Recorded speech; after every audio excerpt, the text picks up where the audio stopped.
On point, we're on point. Remember to hit the like button, ladies and gentlemen. This is me reading the Integrity Commission letter, and I'm going to be showing you the letter in detail while it's being read. So we're going to go over it. Let's go. House of Parliament. The Integrity Commission wishes to inform the public in the House of Parliament response to the letter report they put out yesterday, the 14th. Healthy week, big up yourself as well, you know what I mean? It says, Integrity Commission response to letter dated April 11 from government leads in the House of Parliament. The Integrity Commission wishes to inform the public that it is formally responding to a letter dated April 11, 2025, signed by Honorable Edmund Barlett and leader of the government business in the House of Representatives, and by the Senate, the Honorable Mrs. Kamina Johnson-Smith, leader of government business in the Senate.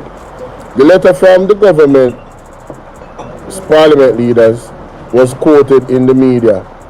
The Commission acknowledged the importance of accountability and public trust and takes all matters relating to the integrity and ethical conduct with the utmost seriousness. The Commission Chairman, Honorable Justice Retired Carol Lawrence Beswick, has responded to the government parliamentary leaders. Her letter was formally received and signed for the Parliament at 1:21 p.m. today. In the interest of public transparency, a copy of the Chairman's letter is attached to this release. The Integrity Commission remains steadfast in its commitment to uphold the rule of law and continues to operate in full compliance with the Integrity Commission Act. Velma says, hold on the Ezidon. Velma says, Velma, you deleted the message? Oh. Velma says the Prime Minister was born to be notorious, a notorious liar. How do people really trust this man? I have no idea. I really don't. That's a very good question. I understand that the gag clause on the IC. What I don't understand is why he put a gag on the cabinet. Bingo! Ezidon. Bingo! That is the problem. That is the gag that everybody that has any sense has a problem with. Why are you putting a gag on the cabinet? So cabinet members can come out and say, by process of elimination, say, well, I'm not being investigated for illicit enrichment. And then you see 20 more persons say, well, I'm not being investigated for illicit enrichment. What that would do is put them on the record to say whether or not they're being investigated. So if later on down the line, they are being investigated and we found out that they were when they said they weren't, we would know that they would be lying. You check? You feel me? So that is it, my brother. The gag on the cabinet is what we don't understand. We understand the IC. The IC cannot talk about the investigation. All of that, cool, until the report is sent to Parliament where it's now public and everybody can talk about it. Whatever you sip on the paper. You understand? So that's it. That's it, my brother. That's the real issue right there. You see me? Well said. Alright, let's move on now to the next part of the letter. Marshall, thanks for the follow. Let me see. So this is page 1. Okay. It says here, reply to dated letter. I acknowledge receipt of your email and letter to me dated April 11th, in which you indicated particular and serious concerns held by your government colleagues, and in which you request my urgent intervention for a prompt and thorough interrogation of the concerns which you detailed. It says here, I am certainly amenable to addressing the concerns which you have sent for the Integrity Commission attention insofar as the Integrity Commission Act follows. In short, they concern the perceived, alleged, and or actual bias of the Commission's acting director of corruption prosecution, Renif Lawrence, and the alleged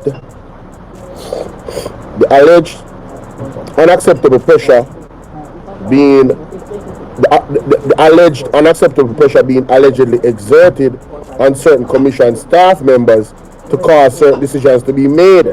You notice what she do? Appear alleged. She say, no, listen to this. Residents or parliamentarians have responsibility to let the public know they are being investigated. I know, right? Anyway, it says here that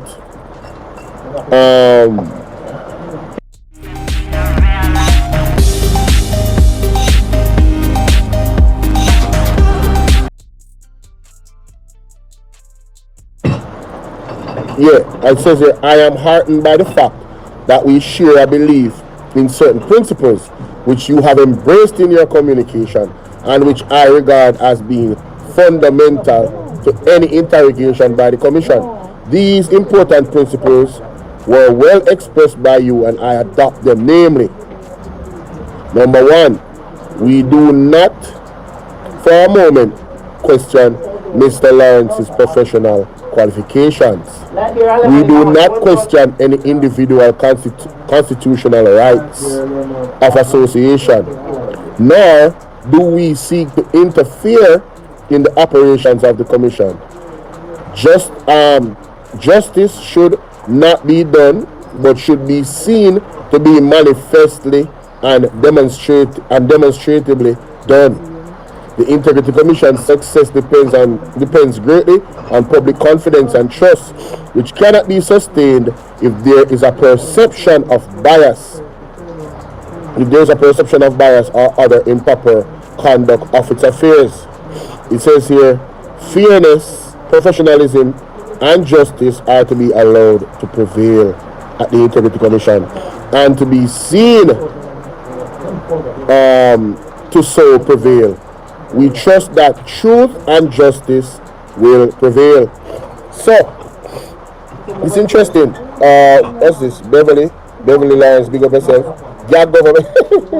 So that is the first part. No, these are very interesting. Let me read that. Let me look at that again. These are principles were well expressed by you in, and I adopt them. Namely, so she named out 7 principles that they adopt. Andrew knows he's guilty, and that's the reason for the gag order. The cabinet also knows that he's guilty, and he has ripped off the country big time and now wants to thief via shortcut to remain. These are the words of Velma Hall, and she has a right to her opinion. The commission made a referral to the prosecutor for the PM to be charged. She declined, hence removed. Yeah, pretty much. There was too much evidence for him not to be charged. But anyway, we are therefore agreed that any such interrogation would have to be conducted as fairly, impartially, and transparently as is possible. Justice would no doubt have been done, not only in the eyes of the parliamentarians, but also in the eyes of the persons against whom complaint or allegations is being made. A primary component of a careful conduct interrogation is relevant, cogent evidence. This was something I read in the paper. How are you doing, Adine? This was something I read in the paper. What the director of the Integrity Commission is saying, if you don't have clear and concise evidence of your allegation towards Mr. Renewal Lawrence, then what are we supposed to do? We're supposed to fire him because he's associated to Mr. What's his name, Dr. Dayton Campbell, because they were friends since high school. That goes against his constitutional right to association. And she's saying in the principles that he's more than qualified, and they do trust his qualification. They do have faith in his integrity. He has not shown them anything else. So what are we talking about here? What does the JLP want them to do further? But let's continue. It says, the first concern to which you refer in the communication regarding Mr. Lawrence's appointment as acting director of corruption prosecution of the Integrity Commission. But please, this is verifying, guys. I literally have to blow it up.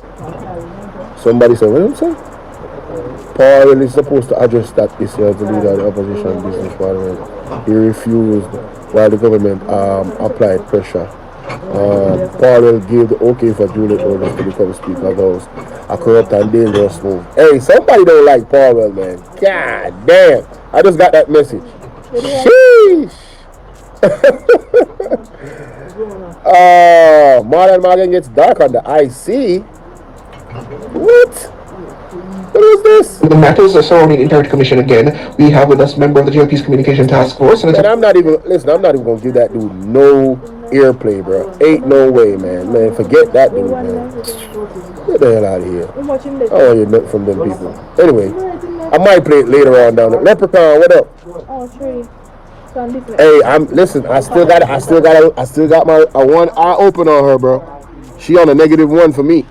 You know what I'm saying? I'm not certain. I don't like her background. You know who she associated with. It's kind of deep. Over the years, her husband is like deep in the JLP. So I don't know. But let's see what happens. You know what I'm saying? And that's okay for me because I'm in the public, so I don't affect nothing. That's just my opinion. Anyway, it says here that his possible permanent appointment to the post. Oh, they were concerned about his permanent appointment to the post. You provide that one of the basis for the concern, a social media post on January 26 this year by Dr. Dayton Campbell, which is being widely circulated and describing Mr. Lawrence as his friend over 20 years. You conclude bias on your belief in the accuracy of that social media post, that any decision taken by Mr. Lawrence in respect to members of the political fraternity will certainly be open to question. In view of the fact that we agree that we do not question any individual's constitutional right of association, any question about his decision making and or suitability for filing that appointment must therefore be considered with that right in mind. So basically, what the Integrity Commission boss has done is rubbished the idea that they're putting forth that because Dayton Campbell and Mr. Lawrence have been friends for 20 plus years, that means his decision making is going to be severely compromised because of that. There's no evidence of that. They have to show evidence.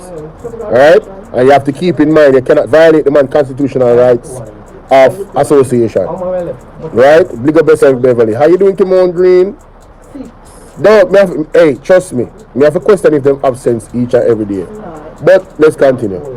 It says here, indeed, any decision taken by the Commission should be open to question by the public, including political parties, as to the manner in and the basis on which the decision was taken. A complete answer should be provided as far as the Integrity Commission Act allows. No doubt your parliamentary colleagues will recall that it was your good self who placed certain restrictions on what can lawfully be revealed by the Commission, stating at Section 56 of the Integrity Commission Act that a person concerned in the administration of this Act. So therefore, the Act itself guides the individual that is a member of the Integrity Commission, where they have to follow those rules. If they don't follow those rules, they could face, they more than likely could face prison time. So that's what she said. She said, shall regard and deal with as secret and confidential all information, statutory declaration, government contracts, prescribed licenses and all other matters relating to any matter before the Commission. Alright? The Commission is mindful of the fact, it's funny, man. The Commission is mindful of the fact that its decisions are open to scrutiny and thus operates under the policy that any conflict of interest are declared, and what they exist, the employer refuses him or herself, and thereafter has nothing to do with that particular matter. Oh, so they would recuse themselves, okay. Another bias for concern about Mr. Lawrence's appointment to the post in question rests on what you describe as public record, that in late 2024, Dr. Campbell used political platform to make a particular comment about a case which it subsequently came to public attention was being considered for pursuit by the Integrity Commission. No doubt you will readily understand that your description above lacks sufficient detail to allow me to determine what you speak. Sashi, what's up, Sashi? How you doing, beautiful? Hey, what's up? Pick up yourself for the baby. Oh man, yo, that is so funny.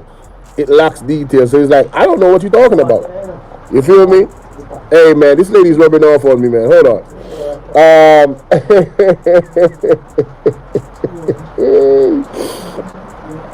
I note your next concern is about the media reports, which suggest that the contract of former director of corruption prosecution was not renewed in the circumstance where she came under pressure to not seek renewal of her contract due to a lawful decision she made. Again, there is no reference to the particular decision that has caused your concern. So basically, they don't have no basis. They don't have any basis for their argument. She's literally debunking everything that they said that they had a problem with the law and the Constitution. This is a detailed response. You get me? Anyway, moving right along. It says the questions you wish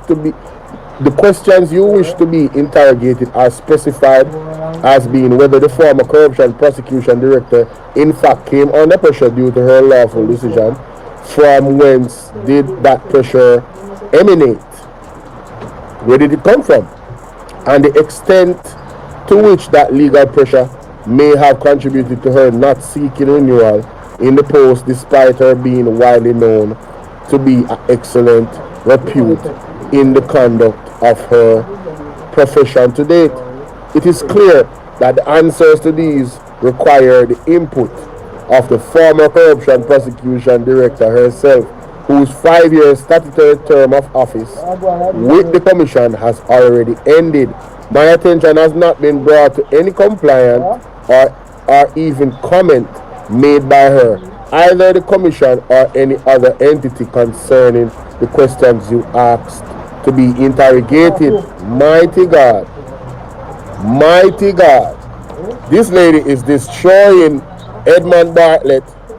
Thank you for that. I sent you the Integrity Commission letter of Parliament. You're most welcome. And there's more we have to do today. Alright, so it says in order for there to be fair, impartial and transparent interrogation, there not only needs to be the specific question which you have in fact posed, but equally importantly, there must be specific cogent information from which the interrogation can be commenced. So what she's saying is cogent means there needs to be clear and specific evidence, argument put in play that align with each other for them to even start an interrogation. There needs to be a basis of the interrogation between the Integrity Commission and Renif Lawrence. There's no basis. The argument that Kamina Johnson-Smith and Edmund Bartlett put forward in the letter is a baseless argument. You can't carry a baseless argument to court. The judge is going to run you out. Alright, I'm going to come and say, just a wild accusation. Andrew Onis is a thief. Him thief bought money. The judge going to say to me, say, so where is the evidence that Andrew Onis thief bought money? Do you have any record of Andrew Onis thieving bought money? You see where I'm going with this? It don't make no sense. Them should have shut them out and go sit down. But through them enough. Them go and burn a right letter to the Integrity Commission and get embarrassed. This is embarrassing. This is embarrassing. But let's move on. It's there's a third part of this letter. Well, this is a lot. God damn. I also noticed your deep concern about widely circulated reports in both traditional and social media, which suggests that a senior investigator resigned from the commission after a statement she had submitted to the commission was excluded from the report submitted by the commission to the Parliament of Jamaica due to the intervention of an influential official at the commission. You say further that the report suggests that formal statements submitted by the investigator had raised serious concerns about unethical practices during the conduct of certain probe of high public interest. Here again, you suggest that this matter be subjected to inquiry by the Commission, or should greater independence be inquired in the interest of justice in particular circumstances.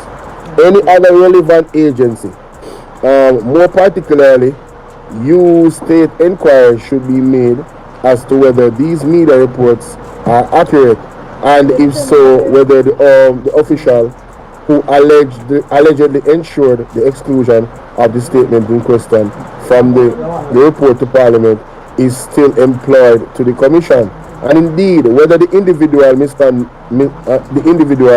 misconducted himself in public office. Unfortunately, this concern, as outlined in your communication, is bereft of sufficient details to adequately inform an inquiry. So again, there is another allegation that does not hold any weight for inquiry to be done. She is literally shutting down all of these arguments. This is the urgent intervention which you seek for prompt and interrogation of the mentioned matters can only be fairly done with cogent specific. If there's one word where this lady teach me, it's cogent. If I learned a word from the new IC chairman, it's cogent. Cogent means clear, concise, and specific. Yeah, it has to be clear. It has to be detailed. It has to be precise, specific. If that's not happening, we don't have. If the information is not clear, if you say, all right, yo, this is why we need to investigate, they're not going to investigate. At the same time, I know that I need not remind you of Section 6 of the Integrity Act, which provides in part as follows. It says 1, in the exercise of its powers and performance of its function under this act, the Commission shall not be subjected to the direction or control of any other person or authority than the court by way of judicial review. Again, if the individuals that are claiming that the Mr. Ranif Lawrence is actually acting outside of the law, they have to prove it. They have to carry that court, prove to the court they act outside of the law with evidence, and then the Integrity Commission, based on the court's instruction, is going to do what they have to do. But if the court doesn't, the court is the only one that can instruct the Integrity Commission. Nobody, no parliamentarian can direct them. They're not answer to nobody but the court. This is the same thing that Mr. Panton said when he went into Parliament, and people was in their panties was in a bunch about it. So let us see if their panties is going to be in a bunch about it. Big up yourself, Sir G. Thanks for the follow. Let us see if their panties are going to be in a bunch about it when a woman says it. Let us see. Yo, this lady is rubbing off on me. I ain't even gonna cap. Let's continue. It says It says nonetheless, I hasten to add that I remain committed to open communication where the Integrity Commission is concerned, insofar as the Integrity Commission Act allows. See, that is all about the Integrity Commission Act. That's what it's all about. Nothing else. Actions of the Integrity Commission which cause you or indeed the general public concern will receive urgent attention of the Commission, provided that the Commission is given cogent and unequivocal information. Unequivocal. The word is unequivocal. So cogent and unequivocal. Let us look what unequivocal means real quickly. Unequivocal meaning. This is the definition of unequivocal, leaving no doubt, unambiguous. You hear that? Leaving no doubt. Cogent meaning. Cogent meaning. Here's the definition of cogent of an argument or case, Clear, logical, and convincing. Clear, logical, and convincing. So if you notice both words, unequivocal means there is no doubt.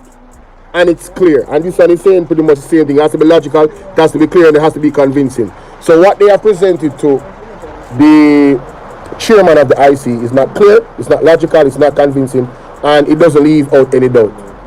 It's questionable. Their questions are questionable. There's no evidence to suggest that, you know what I mean, the man is going to do what they say, what they're suggesting he will do, because he hasn't done anything yet. You see that? Man, listen, man. Hey, shout out to this lady, man. Shout out to this lady. Let's continue. There's some other parts of it that I haven't read yet. Whoa, wait a minute. Where we are? Where are we? Actions of the integrity. Okay. Commission. Okay. Yeah, actions of the integrity commission, which cause you indeed the general public concern will be received. Urgent attention. Commission is giving cogent and unequivocal information on which it can rely. I look forward to the Commission working together with the members of the House of Parliament in accordance with the laws of natural justice and above all in strict compliance with the Integrity Commission Act as promulgated by your good selves, meaning to your own it. You are the ones that tabled the Integrity Commission Act. Embarrassing. And so we need to follow it strictly. Well, class prefect, we need to follow it strictly. And that is it. Crash, big up yourself. Thanks for the follow. Alright. So, the Integrity Commission, I love the fact that you speak with research facts. Thank you so much, my brother. That's what we do. That's what we do. You feel me? Anyway, the next thing here it says, our goal is the same. A corruption-free Jamaica. Is it though? Is it the goal of the JLP to have a corruption-free Jamaica? That gap clause? I question that personally. Because if you want us to have a corruption-free Jamaica, there will be no gap clause. Alright, there will be no gap clause for the cabinet. I call cap on that. I'm not saying she's cap, I'm saying they are cap. Alright? Stop the cap. But salute to Stop the cap right now! Stop the cap! No bullshit, bro. All lies will be exposed. That's all. And anyone who takes that the wrong way, know why they take it the wrong way. Barlett! Whoa! We need help, Jesus. Jamaica need help. Shift the parliament. Shift the election. Shift everything. Remove them out there. Take out the cockroach. Take out the thief. Take out the criminal them. Take out the thief them. Take out the murderer them. Take out the gang leader them. Out of parliament. Take them out from Portland. Take them out. I hear Portland. Me I go to Portland. Why me I travel to Portland? Take out somebody, man or woman. Alright, ladies and gentlemen, there you have it for the reading of the report. I definitely had to read that media release. I'm going to post it because it's very important to know the stance of the Integrity Commission in regards to some of these concerns from the Parliament. I think she stuck it to them, and I don't have anything else much to say about it that I didn't already say. Now I'm going on to the next topic.